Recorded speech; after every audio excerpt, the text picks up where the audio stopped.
È pronto però Piccheri. La rincorsa del numero 4, ancora uno schema del Cotton che libera al tiro Piro, ancora il numero 37 in gol, ancora il Cotton in rimonta, è 2-1.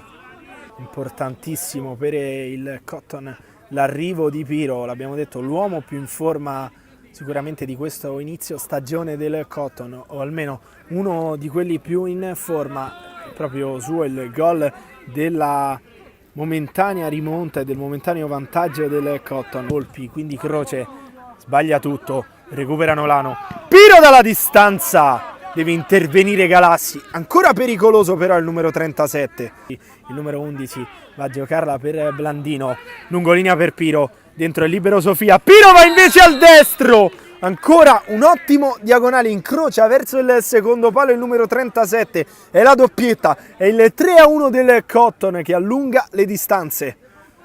Giocatori del primo tempo, quelli entrati nella ripresa. Qui ancora Piro, questa volta prova a suggerire su Zamperini il cross dentro per Barbarella che sbaglia a porta vuota, però quanto è importante un giocatore come Piro che gioca tra le linee per il Cotton. Difesa del Cottini pronto subito a battere Petericca che va a servire Croce che si gira.